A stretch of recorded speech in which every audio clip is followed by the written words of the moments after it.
Praise Lord. ദൈവനാമത്തിൻ്റെ മഹത്വം ഉണ്ടാകട്ടെ. എന്നെ കേൾക്കുന്ന എല്ലാ പ്രിയപ്പെട്ടവർക്കും ദൈവമരുന്ന കർത്താവായ യേശു ക്രിസ്തുവിന്റെ നാമത്തിൽ ഞാൻ എൻ്റെ സ്നേഹവന്ദനങ്ങളെ അറിയിക്കുന്നു. ഇതുവരെ കൊണ്ടുവന്ന ദൈവം, ഇതുവരെ നടത്തിയ ദൈവം, ഇതുവരെ ജയം തന്ന ദൈവം, കുഞ്ഞെ ഇപ്പോൾ നീ ഇരിക്കുന്ന അവസ്ഥയിൽ നിന്ന് എഴുന്നേൽപ്പിച്ച് നിന്നെ ജയത്തിലേക്ക് നടത്തും. വിശ്വസിക്കുന്നുണ്ടോ? ഹാഗാർ മരുഭൂമിയിൽ കിടന്ന് നിലവിളിക്കുക, ബാലൻ്റെ മരണം എനിക്ക് കാണണ്ട എന്ന് പറഞ്ഞ്. നമുക്കറിയാം ബാലനെക്കുറിച്ച് ദൈവത്തിന് ചില പദ്ധതികളുണ്ട്. ദൈവം അവനെ ആ പദ്ധതിയിലേക്ക് കൊണ്ടുപോയി. ദൈവം അവനെ അവിടെ അനുഗ്രഹിച്ചു. നിനക്ക് അത് വിശ്വസിക്കാൻ പറ്റുമോ? ആ ദൈവം എൻ്റെയും നിൻ്റെയും ദൈവമല്ലേ. ഇന്ന് അല്പം നേരത്തെ ചിന്തയ്ക്കായിട്ട് സദൃശവാക്യം 3-ാം അധ്യായം അതിൻ്റെ 5-ാം വാക്യം, പ്രോവേർബ്സ് ചാപ്റ്റർ 3 വേഴ്സ് 5. പൂർണ്ണ ഹൃദയത്തോടെ യഹോവയിൽ ആശ്രയിക്കുക, സ്വന്തം വിവേകത്തിൽ ഊന്നരുത്. Praise the lord. ദൈവത്തിൽ പൂർണ്ണമായി ആശ്രയിക്കുമ്പോൾ വിടുവിക്കുന്നൊരു ദൈവത്തെ, പ്രൈസ് ദി ലോർഡ്, ദൈവത്തെ നമുക്ക് ആശ്രയിക്കാം. 31-ാം സങ്കീർത്തനം അതിൻ്റെ 14-15 വാക്യങ്ങൾ. എങ്കിലും യഹോവേ, ഞാൻ നിന്നിൽ ആശ്രയിക്കുന്നു. അങ്ങനെ പറയാൻ പറ്റുമോ? 14-ാം വാക്യത്തിൽ ദാവീദ് പറയുന്നത് ഇങ്ങനെ, എങ്കിലും യഹോവേ, ഞാൻ നിന്നിൽ ആശ്രയിച്ചു, നീ എൻ്റെ ദൈവമെന്ന് ഞാൻ പറഞ്ഞു. എൻ്റെ കാലഗതികൾ നിൻ്റെ കയ്യിലിരിക്കുന്നു. എൻ്റെ ശത്രുക്കളുടെയും എന്നെ പീഡിപ്പിക്കുന്നവരുടെയും കയ്യിൽ നിന്ന് എന്നെ വിടുവിക്കണമേ. ദൈവവേദനയെ ഓർത്തുകൊള്ളണം. നമ്മൾ പോയി വിസിറ്റ് ചെയ്യുന്നൊരു സ്ഥലമല്ല വിൽഡർനെസ്. നമ്മുടെ ഒരു അൾട്ടിമേറ്റ് ഡെസ്റ്റിനേഷനല്ല വിൽഡർനെസ്. കർത്താവ് നമ്മെ നടത്തുന്ന സ്ഥലങ്ങളാണ്, കർത്താവ് നമ്മെ പഠിപ്പിക്കുന്ന വിധങ്ങളാണ്. അതൊക്കെ നമ്മൾ കറക്റ്റായിട്ട് ഹാൻഡിൽ ചെയ്യുവാണെങ്കിൽ, ഞാൻ ഉറപ്പ് പറയട്ടെ, കുഞ്ഞെ, നീന്നിരിക്കുന്ന ഇരിപ്പിലിരിക്കാനുള്ളവളല്ല, ഇരിക്കാനുള്ളവനല്ല. നിൻ്റെ മരുഭൂമിയുടെ അനുഭവങ്ങൾ, ചൂടുള്ള അനുഭവങ്ങൾ, വിളിച്ചാലാരും കേൾക്കാത്ത അവസ്ഥയിലുള്ള അനുഭവങ്ങൾ തീർച്ചയായിട്ടും കർത്താവ് മാറ്റിത്തരും. നിന്നെ അവൻ പുറത്തു കൊണ്ടുവരും. പലപ്പോഴും നമ്മൾ ക്രിസ്തീയ വേല ചെയ്യുന്നവരാണെങ്കിൽ വിൽഡർനെസ് എക്സ്പീരിയൻസ് വരുമ്പോൾ നമ്മൾ ചെയ്തുകൊണ്ടിരിക്കുന്നത് ചെയ്യാനായിട്ടുള്ള പാഷൻ നമ്മളിൽ നിന്ന് അങ്ങ് ഡ്രെയിൻ ചെയ്തു പോയതുപോലെ തോന്നും. ഇല്ലേ? ഇതെന്നെ കൊണ്ട് നിവർത്തിച്ചെടുക്കാൻ പറ്റില്ല എന്ന് നിനക്ക് തോന്നും. പക്ഷേ അതൊട്ടും അതിശയമല്ല കേട്ടോ. നമുക്കറിയാം, ചോരച്ചുഴയുടെ ചൂട്ടിൽ പോയി കിടന്ന ഏലിയാവ് മതി യഹോവേ മതി എന്ന് പറഞ്ഞു. പക്ഷേ ദൈവം അവിടെ കൊണ്ട് നിർത്തിയോ? ഇല്ല. തന്നെ കൊണ്ട് ജയിച്ചെടുക്കേണ്ടതെല്ലാം ദൈവം ജയിച്ചെടുക്കും. പക്ഷെങ്കിൽ നമ്മുടെ സ്ട്രഗിളിൻ്റെ സമയത്ത് നമ്മളിങ്ങനെ പറഞ്ഞു പോകും. പക്ഷേ ദൈവം വ്യത്യാസം കൊണ്ടുവരും. ദൈവത്തിൻ്റെ പരിശുദ്ധാത്മാവ് ഒന്നുകിൽ വചനത്തെ കൂടെ നമ്മോട് സംസാരിക്കും, ഇല്ലെങ്കിൽ ഒരു പ്രവാചകനെ നമ്മുടെ അടുക്കൽ അയച്ച് നമ്മളോട് പറയേണ്ടത് പറയിപ്പിച്ചിരിക്കും. നമ്മൾ കണ്ടല്ലോ, ഏലിയാവിൻ്റെ അടുത്ത് ദൂതൻ വന്നു, അവനെ തട്ടി എഴുന്നേൽപ്പിച്ചു. 1 അല്ല 2 പ്രാവശ്യം. Praise God. ഭൗതിക ഫുഡ് അവൻ ആദ്യം കൊടുത്തു.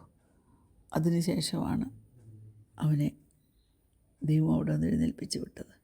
പിന്നീട് ചെയ്യാനുള്ള അസൈൻമെൻറ്റ്സ് എല്ലാം അവൻ ചെയ്തു. അതുകൊണ്ട് പലപ്പോഴും നാം പ്രാർത്ഥനയിൽ തുടരണം. അപ്പോൾ ദൈവത്തിൻ്റെ പരിശുദ്ധാത്മാവ് എന്തൊക്കെ നമ്മുടെ ജീവിതത്തിൽ സംഭവിക്കാൻ പോകുന്നു എന്നുള്ളത് റിവീൽ ചെയ്യും. Praise God.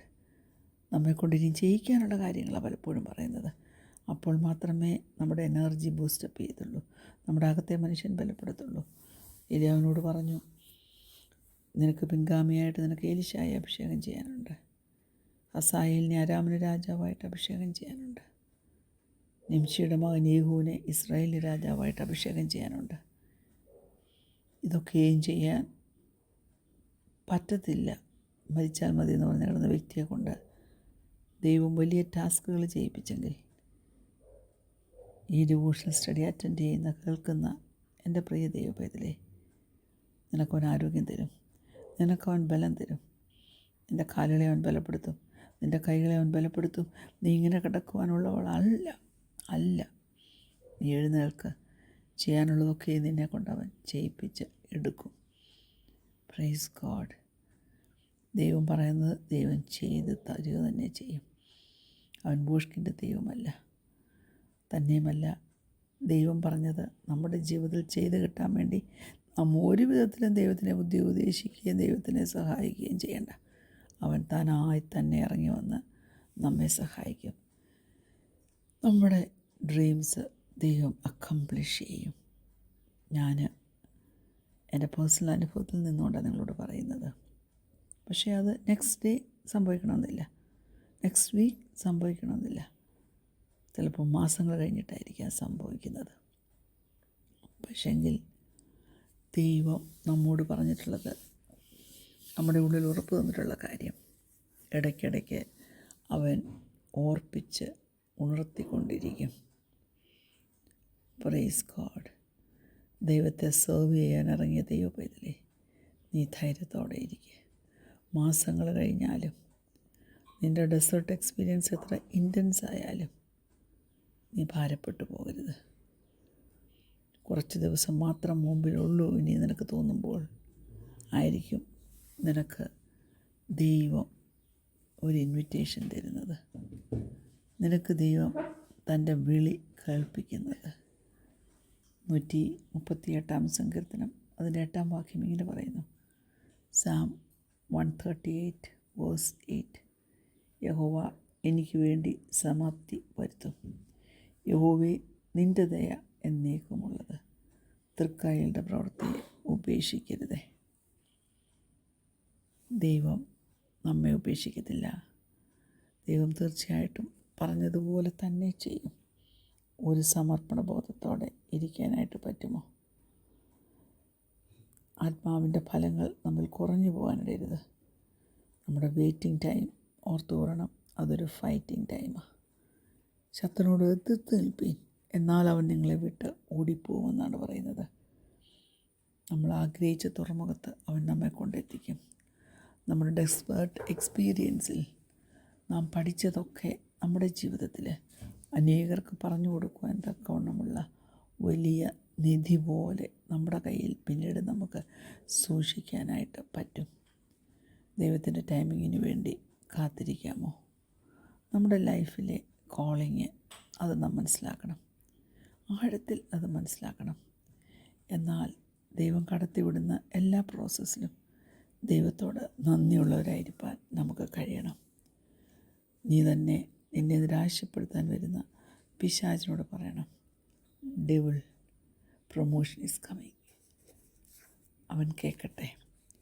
പോസിറ്റീവായിട്ടുള്ള വാക്കുകൾ ദൈവസന്നിധിയിൽ ഉച്ചരിപ്പാൻ നമുക്ക് കഴിയണം. യെരമ്യാവ് 29:11 മുതൽ 13 വരെയുള്ള വാക്യങ്ങൾ വളരെ സുപരിതമായ വാക്യങ്ങളാണ്. എന്നാൽ ഒന്ന് ശ്രദ്ധിച്ചാട്ടെ. Jeremiah chapter 29 verses 11, 12 and 13. നിങ്ങൾ പ്രത്യാശിക്കുന്ന ശുഭഭാവി വരുവാൻ തക്കവണ്ണം ഞാൻ നിങ്ങളെക്കുറിച്ച് നിരൂപിക്കുന്ന നിരൂപണങ്ങൾ ഇന്നവ എന്ന് ഞാൻ അറിയുന്നു. ആ ഇന്നവ എന്നുള്ളത് ഒന്ന് അണ്ടർലൈൻ ചെയ്യുക. കാരണം കർത്താവിന് ആ പ്ലാൻ അറിയാം. 1, 2, 3, 4 അവൻ അക്കമിട്ട് എണ്ണമിട്ട് എഴുതി വെച്ചിരിക്കുന്നത് അവനറിയാം. അവൻ പറയുന്നത് അവ തിന്മയ്ക്കല്ല നന്മയ്ക്കത്രേ ഉള്ള നിരൂപണങ്ങളെന്ന് യഹോവയുടെ അരുളപ്പാട്. നിങ്ങൾ എന്നോട് അപേക്ഷിച്ച് എൻ്റെ സന്നിധിയിൽ വന്ന് പ്രാർത്ഥിക്കുകയും ഞാൻ നിങ്ങളുടെ പ്രാർത്ഥന കേൾക്കുകയും ചെയ്യും. നിങ്ങൾ എന്നെ അന്വേഷിക്കും. പൂർണ്ണ ഹൃദയത്തോടെ അന്വേഷിക്കുമ്പോൾ നിങ്ങൾ എന്നെ കണ്ടെത്തും. ഈ 2 സ്ഥലത്തും പറയുന്നുണ്ട്, അന്വേഷിക്കുക, ദൈവത്തെ അന്വേഷിക്കുക. തീർച്ചയായിട്ടും ഈ ദൈവത്തെ കണ്ടെത്താൻ പറ്റും. അവൻ ഉത്തരം തരും. ആ ഉത്തരം പെർഫെക്റ്റ് ആയിരിക്കും. അത് സമാപ്തിയുടെ അനുഭവങ്ങളായിരിക്കും, നിലനിൽക്കുന്ന അനുഭവങ്ങളായിരിക്കും. ദൈവസന്നിധിയിൽ നിത്യതയിലേക്കുള്ള നമ്മുടെ യാത്രാമധ്യേ കർത്താവ് പഠിപ്പിക്കുന്ന പാഠങ്ങൾ, നിൻ്റെ ഡെസേർട്ട് എക്സ്പീരിയൻസ്, നിൻ്റെ വിൽഡർനെസ് എക്സ്പീരിയൻസ്, നിൻ്റെ ഏകാന്തതയും നിൻ്റെ ഒറ്റപ്പെടലുകളുമെല്ലാം നന്മയ്ക്കാക്കി അവൻ തീർക്കും. കണ്ണുമടയ്ക്കാം, പ്രാർത്ഥിക്കാം. ഞങ്ങളെ സ്നേഹിക്കുന്ന ഞങ്ങളുടെ ദൈവമേ, സ്വർഗീയ പിതാവേ, ഞങ്ങളുടെ സ്വർഗത്തിലെ ദൈവത്തിന് തെറ്റുപറ്റത്തില്ല. ദൈവം ചെയ്യുന്നതെല്ലാം ഞങ്ങളുടെ നന്മയ്ക്കാണ്, അത് ഞങ്ങളുടെ ശുഭഭാവിക്കാണ്. അത് വിശ്വസിച്ചുകൊണ്ട് ഓരോ അവസ്ഥയിലും സന്തോഷത്തോടെ